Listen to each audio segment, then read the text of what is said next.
This is the virtual frog dissection by Melaney Solis in period 1. So as you can see, the frog is in its ventral side, and basically it's those are the spots where it's going to be cut, and inside is the liver, which we're going to look at first. So the liver basically cleans the blood from the poisonous material, and it produces bile, which helps the digestion, and also glycogen, which is a chemical referred to as animal starch. The heart pumps blood and oxygen and food throughout the body, and gets rid of waste like carbon dioxide. So yeah. The gallbladder stores the bile that is made from the liver. So the bile that is being stored is the one that's not being used at the moment, and the bile helps break down the fat from the food.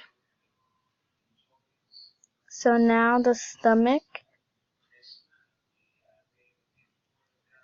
The stomach basically prepares the food and stores it so it could prepare it for the digestion with the help of enzymes and chemicals. So now we're going to look at the small intestine, and the small intestine is where food is passed through the stomach and it ends the digestion.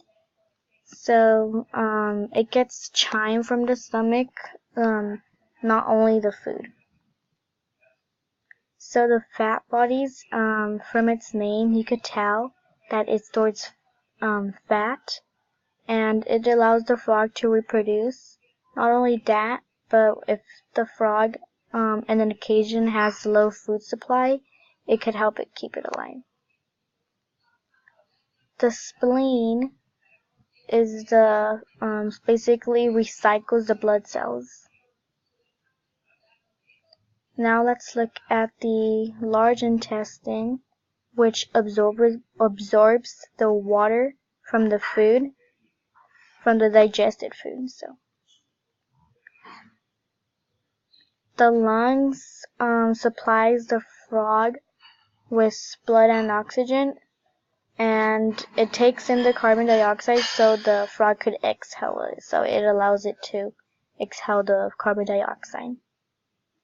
And last but not least, the kidneys, which is a very important part, and this cleans the blood and it expels the extra water, so that is later sent. The urine is sent, and urine is nitrogen and salts that are not needed, and it sends it to the urinary bladder with the help from the ureters, which are tubes.